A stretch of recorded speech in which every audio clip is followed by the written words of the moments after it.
Hi, and thank you for joining us for another session of Dedication Fans Remember the Bay City Rollers, hosted by Bay City Rollers Fan Events. I'm Laura, and hosting with me today is Suze. How you doing, Suze? Hey Laura, how are you? I'm good. Are you excited? Oh yeah.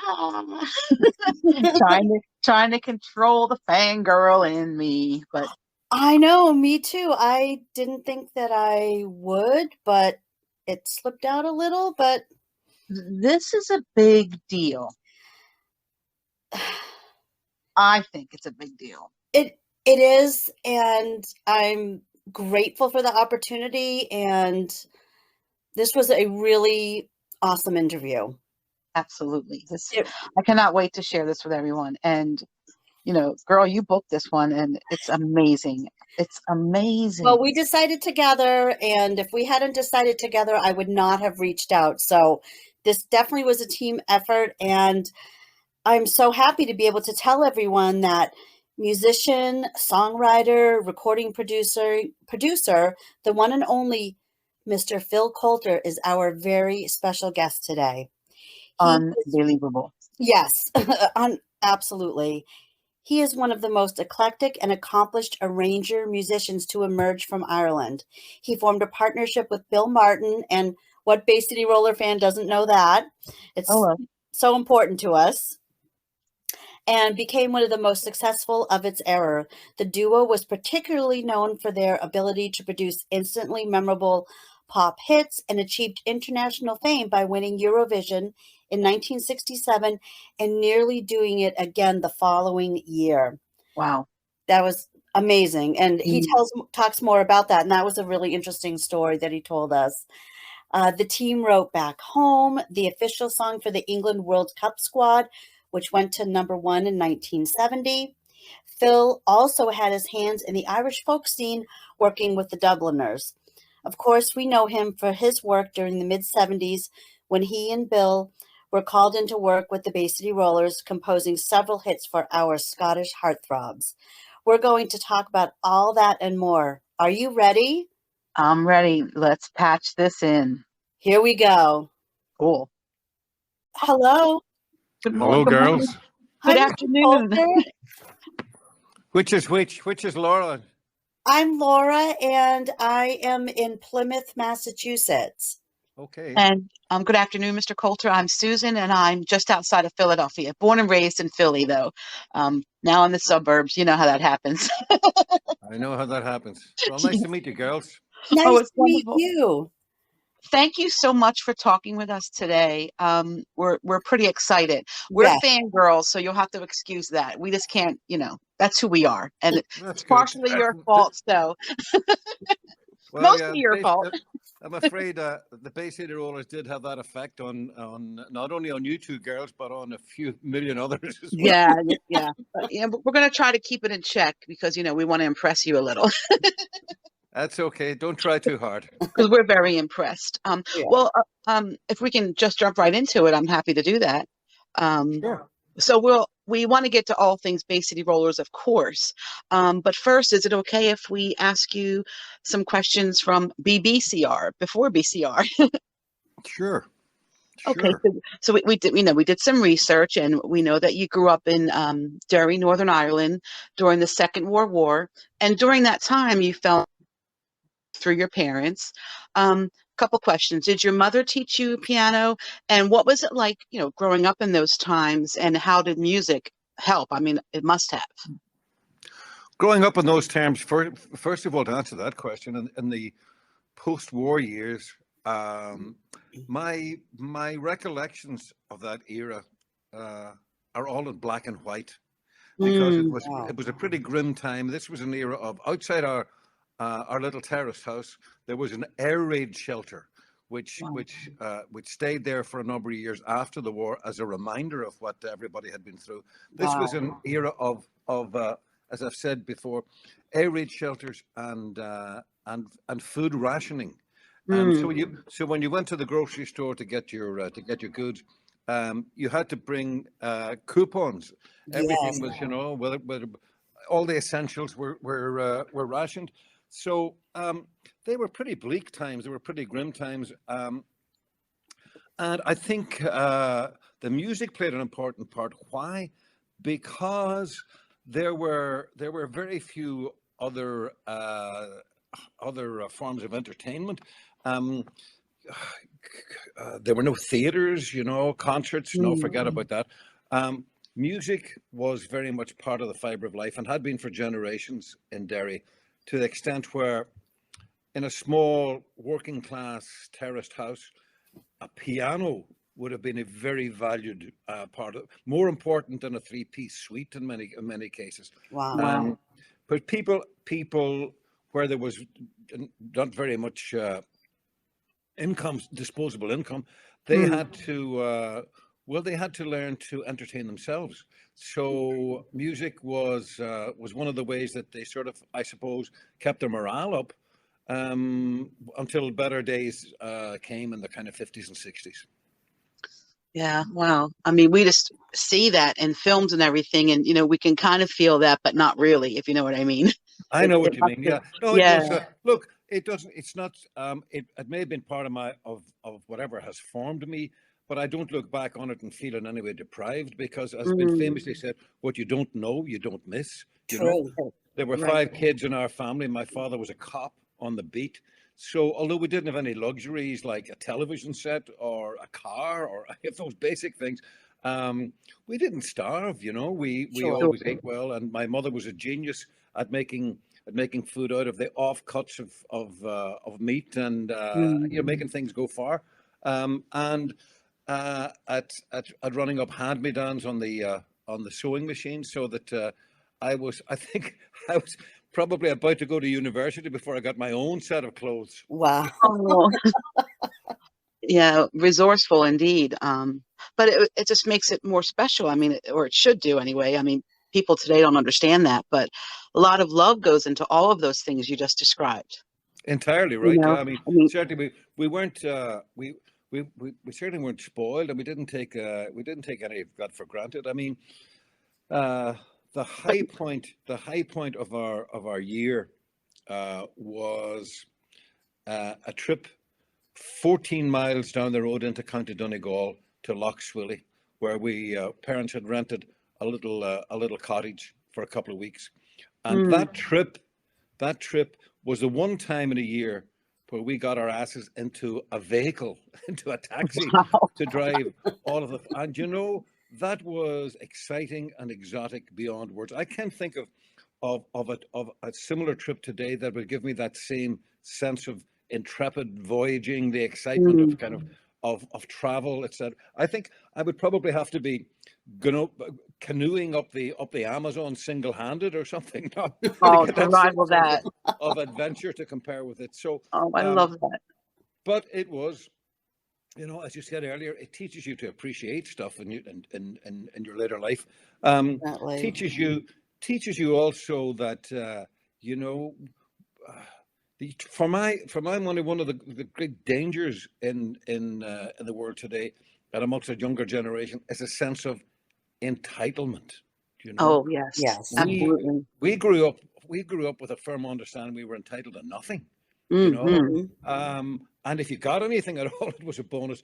So those couple of weeks down in a little basic cottage with no running water, no electricity, none of those delights at all. That to us was exotic beyond words. Mm. So yeah, I look back on that, and I'm thankful for that very early grounding. I'm thankful for the fact that those kind of basic principles were installed from a pretty early age. Yeah.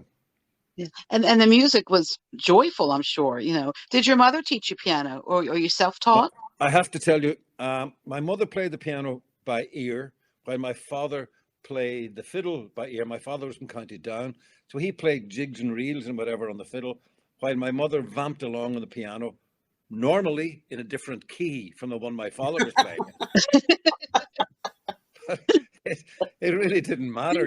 What I did learn from them, they were no, they were both kind of keen and not particularly talented amateur musicians. But here's the thing, equally important: in the context of what we've just been saying, they just loved playing music. They Yeah. loved the idea of sharing that music. So when there would be a party in our neighborhood, it was always in Coulter's, because we had a piano, and because my mother and father could at least make some kind of a shift at playing music. Mm. So I grew up with that idea of music, not as something which was confined to studying in college or to performing at the annual music festival, but it was something to be enjoyed, number one, and to be shared, number Yeah. two, as something which enriched your life. Again, very, very valuable lesson to learn at an early stage. I love that. I think the best times of my life were before my children could say, "Mom, please stop singing lullabies to me. You're horrible." Yeah, yeah, Those couple of months when I was going for it, oh, I was Mariah. why not? Why not? Yeah. You know, but that's okay. Okay, now let's fast forward a little bit, and it's not really a question, it's a comment. But so you attended the same school as the poet Seamus Heaney. My Indeed. maiden name is Heaney, and I think that we're related somewhere along the line. Go away. So, what was in the water at that school? That's a I mean, question been asked, but question been asked quite a lot, because, because we produced two Nobel Prize winners, Seamus Heaney, the poet, and John mm, Hume, the politician, also produced the great playwright Brian Friel. So it's a question that I'm often asked. That this school that produced so many achievers, mm. and I'm asked, was it a school for the specially talented? Was it a school for the privileged? And my answer is always the same. It was the only school. It was Okay. but I was, here's the significance, that it was a Catholic school, and its primary function when it was established was what they call a minor seminary.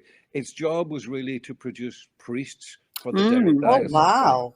Okay, so it did attract a kind of the more studious, I suppose, scholarly, yeah. to get in there to begin with. There was, although we had a few knuckleheads and a few deadbeats as well, it must be said, but it did. In my time, again, a lot to be grateful for in terms of my timing, because shortly before my entrance into St. Colum's, where I was following my two older brothers, the Labour government in the UK had introduced an Education Act, which opened up third level education to scholarship. In other words, when you were 17 or 18, you sat the examination called the senior certificate, and based on the results of that, if you achieved the right level of marks, you would get a scholarship to university. Now, without that, Seamus Heaney could never have gone to university. John Hume could never have gone to university. I could never have gone to university. My parents couldn't have afforded that. Right. So that idea was drummed into us at St. Colum's, that if you had a talent, if you had brains, you had also, if God had been good enough to give you those things, He also gave you an obligation where you had to use them. It would have been criminal if you were given a talent or given brains that you didn't use them.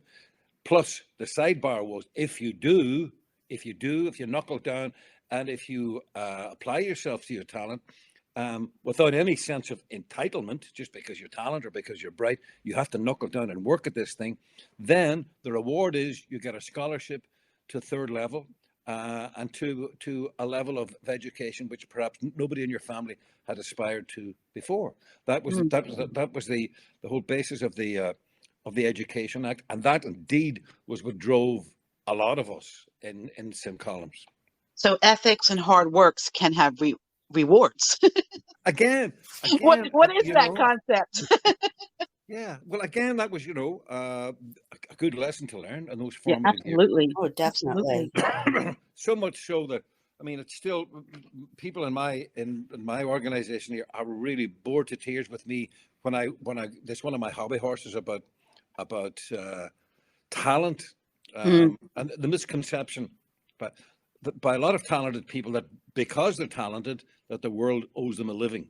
Absolutely. Oh, yes. Yeah, And some not so talented think the same thing.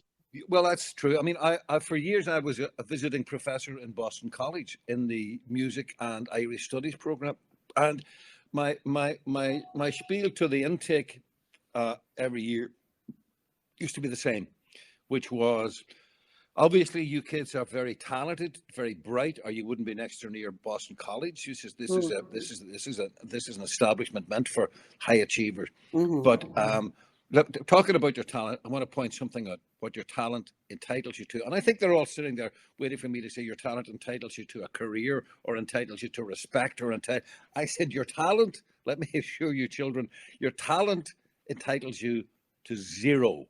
Nothing. Yes. Yeah. Nothing. Your talent, don't congratulate yourself because you're talented. Why? Because it's nothing to do with you.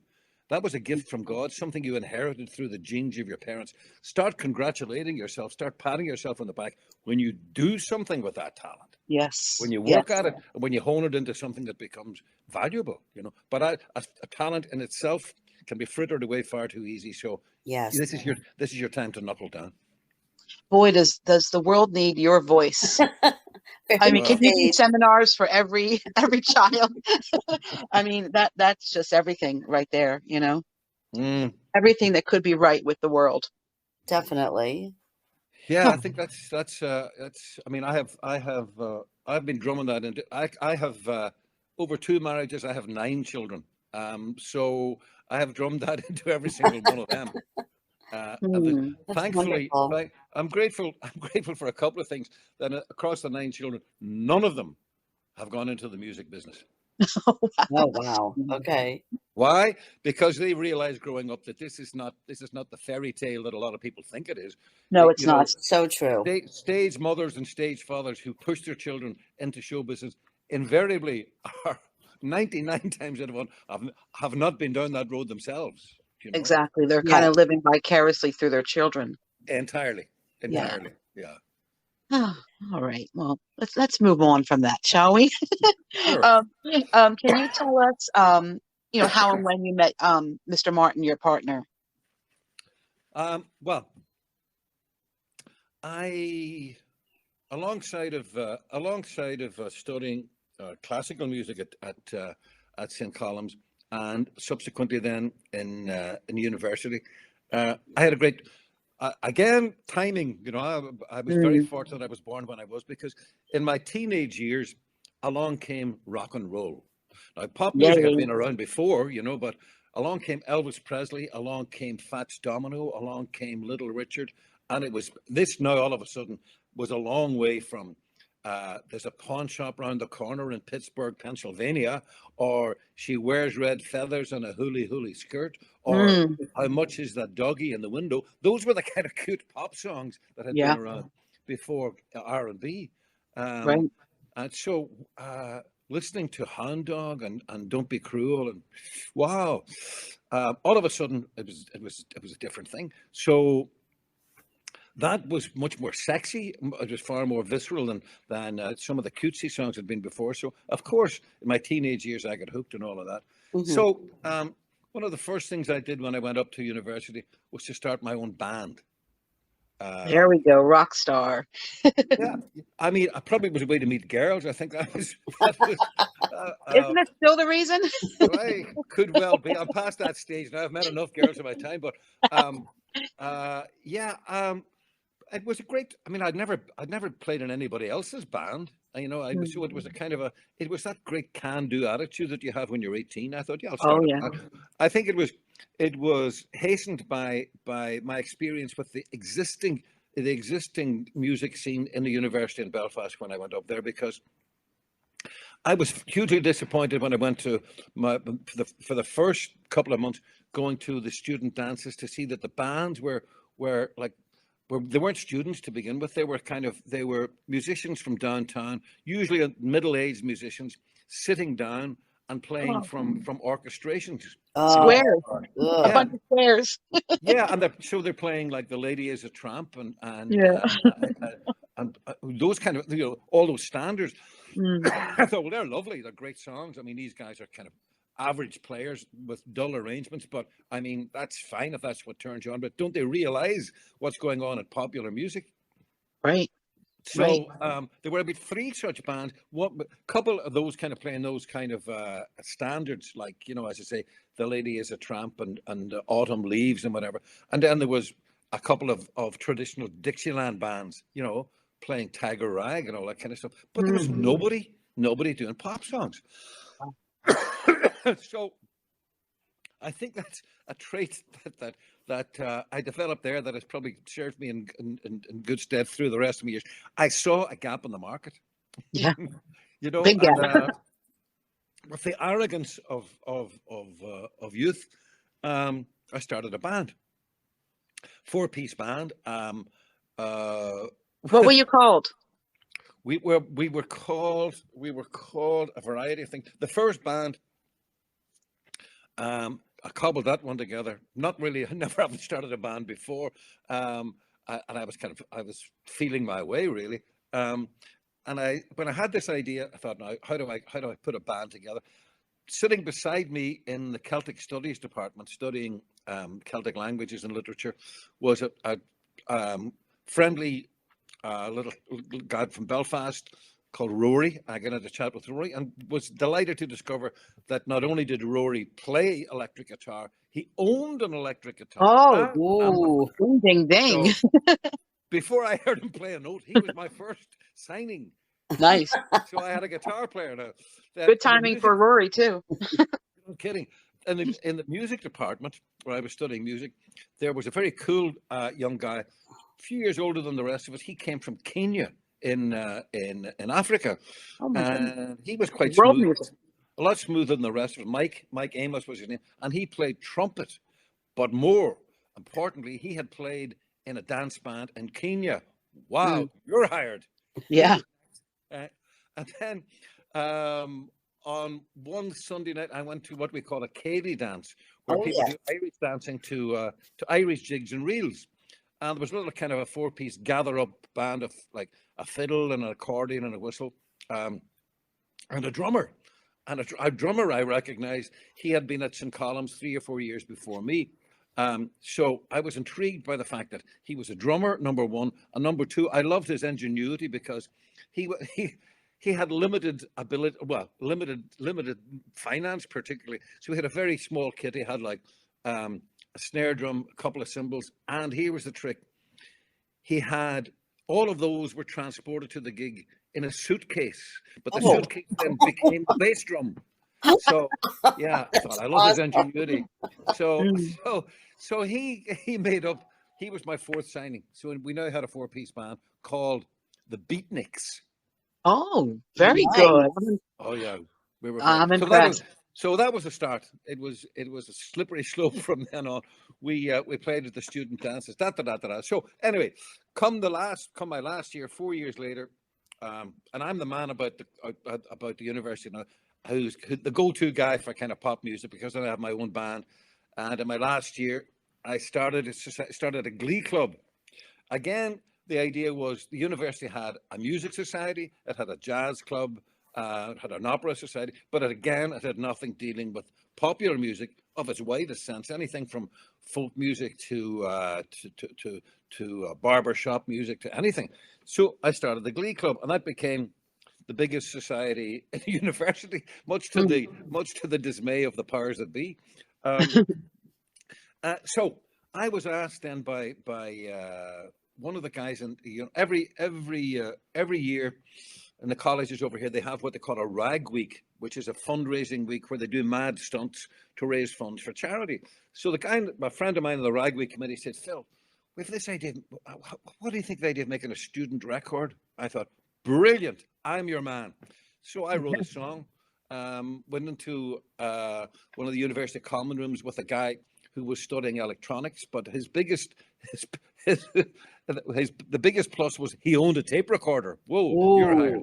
So in we went, and we were mystified. He had kind of put cushions over windows and turned up tables to kind of to make partitions, and we thought this is the big time.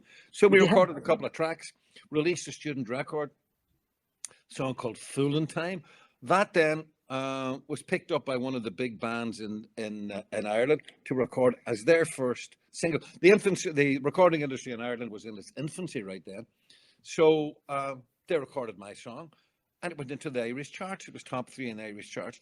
And I was in my last year of college. Well, the significance of that was from that moment, I probably became unemployable because now, in my mind, I'm a hit songwriter. Yeah. Yeah. I'd only And written you're one song. entitled to a career. I'd only written one song, and I thought, here we go. I've got a record in the charts. Stand back and let the dog see the rabbit. I thought it's all going to be easy for me. So I got, on the basis of that, I was asked by the band called the Capital Show Band. They were going to London to record some more tracks, and they asked me if I'd be, first of all, did I have any more songs? And B, would I be interested in going to London to work with them in the studio?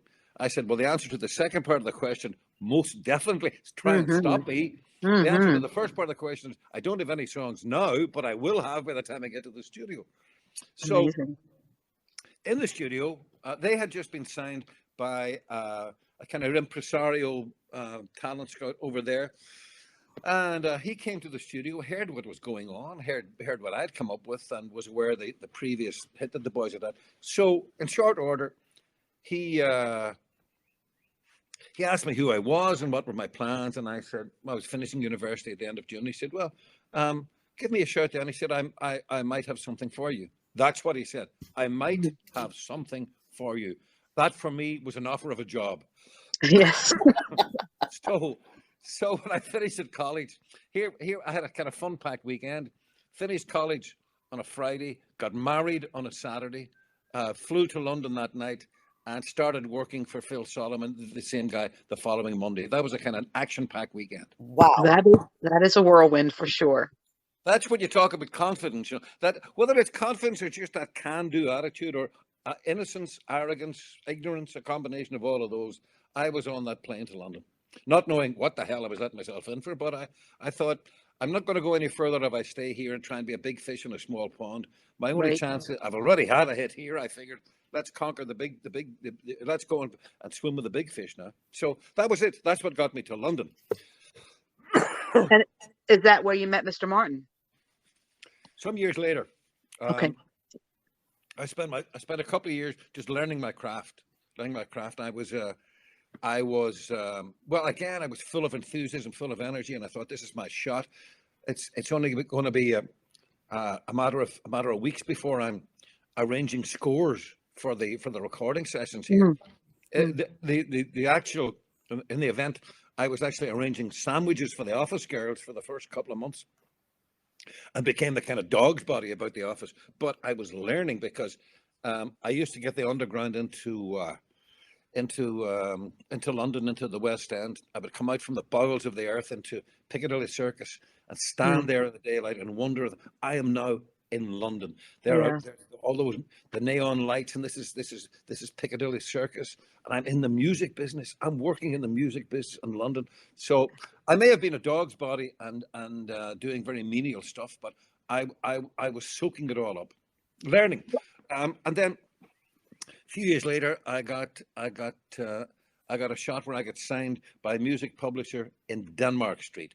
By then I'd teamed up with Bill Martin, who was and continued to be the best salesman I ever encountered. He was a great songwriter. I mean, on his own, Bill wouldn't have been capable of writing a song beginning to end, but he was full of energy, full of ideas, and more importantly, there was not a door that he would not go through.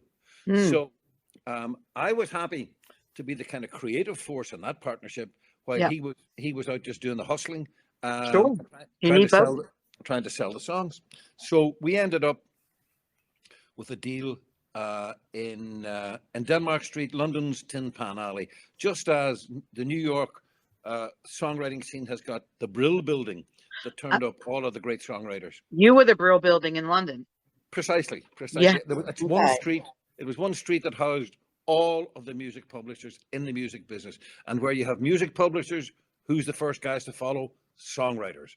So that with the songwriting community in the UK hung out in Denmark Street. So my contemporaries now and my buddies who are still my friends, they were the guys, that was a golden age, like in the 60s and the 70s. These were the guys who wrote the Great British Songbook. You know, Right. these are the Right. guys like Les Reed and Barry Mason who wrote Delilah and The Last Waltz. Mm. We had Graham Gouldman who wrote all the 10cc songs. I'm Not in Love. Oh, yeah. Greenaway and Coulter wrote I Like to Teach the World to Sing. Something's Gotten Hold of My Heart. Hits upon hits upon hits upon hits. Yeah. And we were all just contract songwriters. We had, when we arrived there, we have big dreams, lots of talent, but didn't have an ass in our trousers. You know, we were just like we were battling to survive. So again, great education. The deal that we had with Keith Prowse Music, for example, was that every second Friday there was a little recording studio in behind the post office or the post room in the downstairs of Keith Prowse Music, where our contract called for us every second Friday to go in there into the studio to demo, in other words, to make demonstration tapes of 6 new songs, words and music, and a little arrangement for the in-house 4-piece band. That's 6 songs every 2 weeks. That's one song completed every 2 days. So that was the task, and that was the basis. That was the structure. Where you didn't have time to be like wandering the streets or wandering the hills and dales waiting for inspiration. You had to come up with 6 songs every 2 weeks. Then the following Monday, we bought those demonstration tapes into our boss's office. He was a man called Jimmy Phillips, who had discovered a whole litany of successful songwriters like Kennedy and Carr, who wrote songs like South of the Border, My Prayer, Red Sails in the Sunset. These were just, proper songwriters. He himself, Jimmy Phillips, had written, was a very successful lyricist, had written with Charlie Chaplin, classic song like Smile Though Your Heart Is Aching. Oh, wow. Oh, wow. Yeah. He wrote that. So the point I'm making is he knew the business. He knew about songwriting, and he knew what it took to be a songwriter. So he would analyze our songs. He would analyze the 6 new songs. And here's the thing, as often as not, he would throw them in the bin. Now, that sounds cruel, but that was a lesson to be learned. They aren't good enough, lads. They aren't good enough. You gotta hone your craft. You gotta learn more about it. He'd say to me, Mr. Coulter, he was always very polite. I know you've been to university. I know you know a lot about music, but you don't have to prove it every time you sit down to write a pop song. Wow. So then he would say, that intro is taking you too long to get to the meat of the song. If you can do it in 3 chords rather than 23 chords, that's what you have to aim for. Efficiency, economy, and never forget who your song is aimed for. There was one occasion I remember very, very well when, again, I had come up with a song or a couple of songs that were just too musically complex. So he called me over to the window and he said, I want you to look down. See in the traffic jam there? See that man driving the truck? That's the man you got to think about when you're driving, when you're writing a song, not your music lecturers at university. That's the man you want to impress. So he's giving you good constructive criticism. Absolutely. Constructive criticism, maybe with a cruel edge to it, but I mean, it was constructive. You got to be cruel to be kind. The basic learning is don't fall in love with everything that you write. Yeah. And don't try and be clever. Don't try and impress people with how much music, or how many chords, I mean, never forget your market, never forget who your songs are aimed for. So great. That was great lesson. So we had a 1-year contract with the option for them to extend it into a second year. So when the first year was over, we hadn't written any hits, but we'd had a healthy number of songs recorded on album tracks and minor kind of hits. Nothing in the top 50, but enough to encourage Jimmy to extend our contract by another year. Well, 6 weeks into year 2, we wrote a song that changed everything. Changed our lives, changed our position in the music industry, because we wrote a song called Puppet on a String. Oh, yeah. Which won the Eurovision Song Contest for the United Kingdom for the very first time. You have to understand that back then, it was the single most important music event in Europe, because it had produced classic songs like Volare. I mean, classic songs. But more importantly, it had produced an awful lot of like big copyrights, Love is Blue, L'amour est bleu, a lot of big songs that became international standards. So songwriters, every songwriter in Europe was dreaming of the Eurovision Song Contest. Britain, with all the firepower that Britain had, of the BBC, etc., had never won the Eurovision Song Contest. So we did, with a song called Puppet on a String, sold like 6-7 million records, was recorded by 150 different versions. So then that established Martin and Coulter as a songwriting force. Yeah, big time. And the following year, you had a massive hit for Cliff Richards, didn't you? Yeah, I'll tell you how that came about. Because after winning with Puppet on a String, we got carried away. I mean, we thought, that's it. We've cracked it now. The idea of writing the 6 songs a week, that kind of faded a little bit. We didn't climb those stairs to our little office on the 3rd floor every day the way we'd done before. We were too busy decking ourselves out with smart tailor-made suits and joining all the smart clubs, hoping we were going to bump into Paul McCartney and John Lennon in the clubs, and played at being songwriters. We were acting as songwriters. We weren't actually working as songwriters. Yeah. We were playing the part of songwriters. So a few months of that nonsense, Jimmy again called us in a very fatherly way and said, "Boys, we got a problem here." Yes, Jimmy, what's that? He said, "Well, just as one swallow never made a summer, one song never made a songwriter. The word in the business is you guys are a flash in the pan." Oh boy. Ouch. Yeah, exactly. He did what he was meant calculated to do, and I'm thinking, bugger. So we retired after having a dressing down from Jimmy. We went to the local pub, the Red Lion, and sat over 2 beers. Bill says, "Well, what about that?" I said, "I'll tell you what about that. We're going to win the Eurovision again and show them that we're not a flash in the pan." Fuck that. I said, Yes. anger. Jimmy was absolutely right, you know. So we said, that's what we'll do. We'll prove we're not a flash in the pan. So let's go at this. So that gave us congratulations, which came within 1 point of pulling off a never to be repeated double. I mean, there were all sorts of theories that after many songs were sung. I mean, we looked to be the clear favorite. We were racing ahead of the field. We were well ahead until Germany came to vote. And Cliff had always been big in Germany. We thought, that's it now. You got it, yeah. But Germany gave like all of their votes to Spain and none to the United Kingdom, which kind of shook everybody. So from nowhere, this Spanish song called La La La catapulted, just kind of leapfrogged us into second place by 1 point. Now, the kind of saving grace of all of that disappointment, it was kind of catatonic. I mean, it was traumatic to lose by 1 point. Definitely. But we were able to at least kind of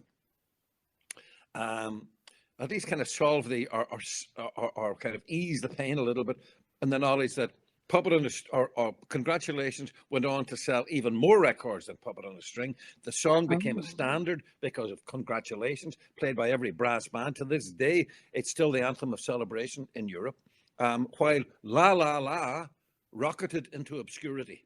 I never heard of it. Well, good. They deserve it. Well, Right.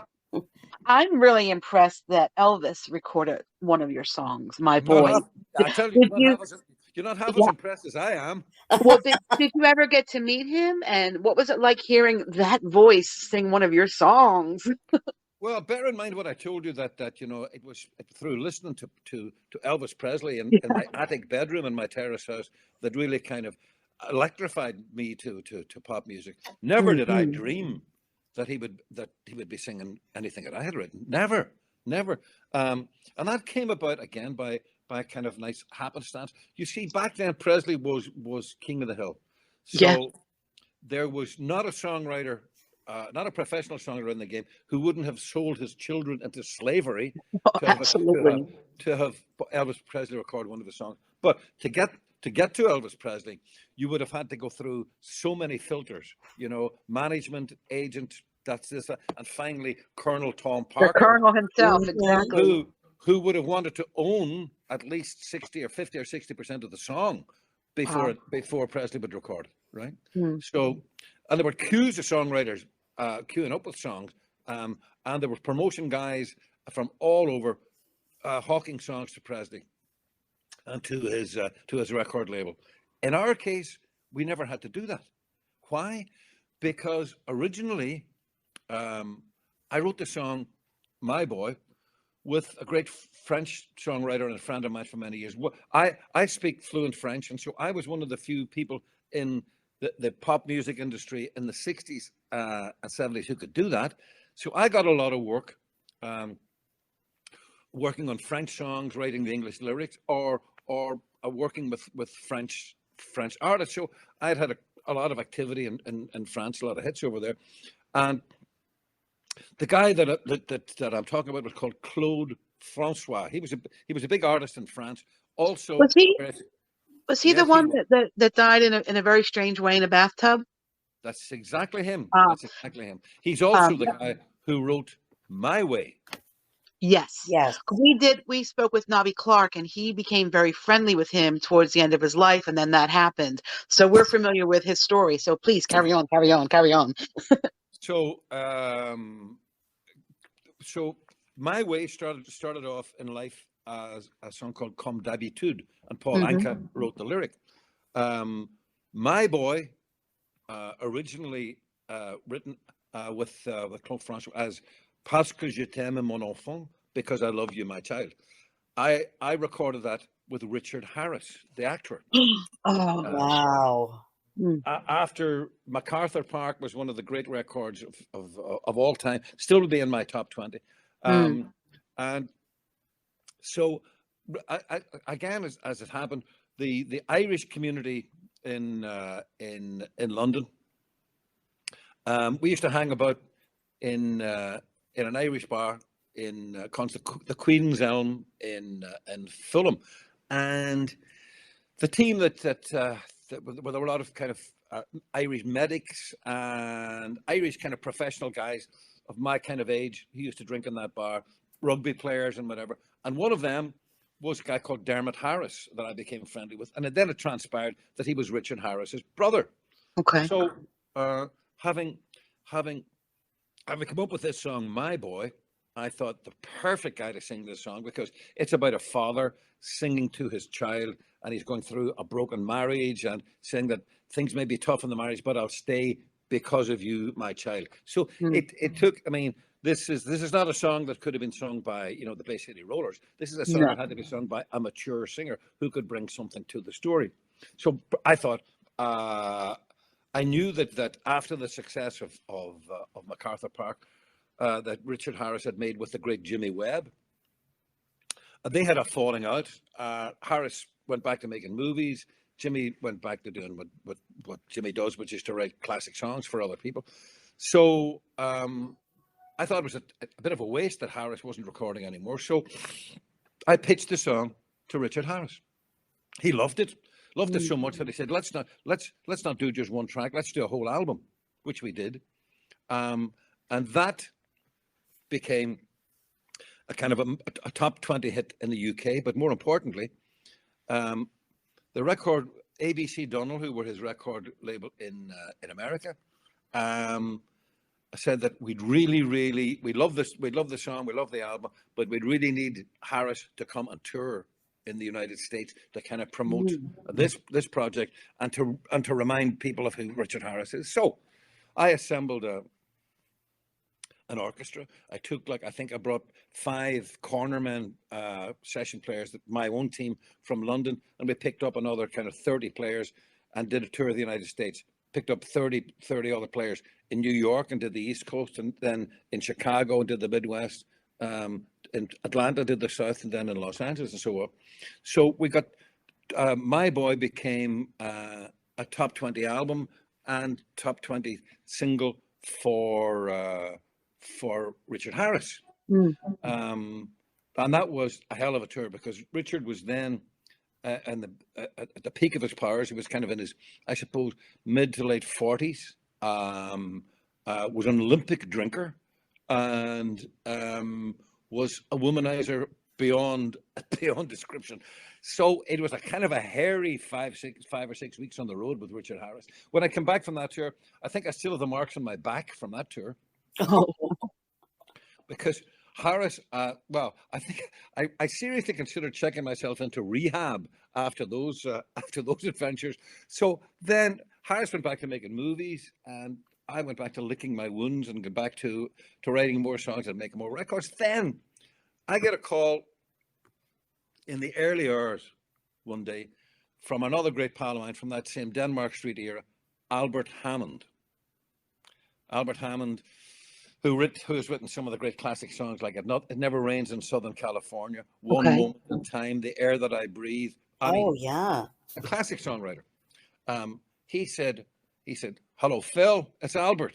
I said, "Albert, it's the middle of the night. What?" He said, "You lucky bastard." I said, "Albert, what?" But he said, "I've just been to see Presley in Las Vegas, and he's singing your song." Oh my God, I'm getting chills. Wow. I said, "You're kidding, Albert. He's singing My Boy." He talks about it and about his own marriage and stuff. He said, "How did you manage that?" I said, "I have no idea. It transpired that Harris was going through a rocky time in his own marriage, had heard the song via the Richard Harris version, and he decided he wanted to record it. Wow. Wow. Wow. I mean, that alone is, that's every Grammy, every award, just that alone. You could just be, okay, I'm done now. Yeah, I mean that was it. I think I'll die happy now. Yeah. So of course it was the biggest single hit that Presley had in the years before he died. I think it was like top 5 and a #1 on the country chart, etc. So yeah, that's still one of my prouder boasts. I mean, especially after a few glasses of wine, I'm likely to bore my friends with reminding them that I'm the only non-American songwriter who've written a hit single for Elvis Presley. That is amazing. I would have that tattooed on my forehead. Just good. All right. So from King Pandemonium to Roller Mania, let's get to the heart of this. Because of the length of this interview, we decided to cut it into 2 parts. But don't worry, we're not going to make you wait another week to hear part 2. We're going to drop both of them simultaneously so you can enjoy them straight away, one after the other, or take your time and savor it. We really loved doing this interview. We loved chatting with Phil, and we hope you enjoyed it too. So carry on to part 2. It's where we get to the Bay City Roller stuff. Thanks for listening.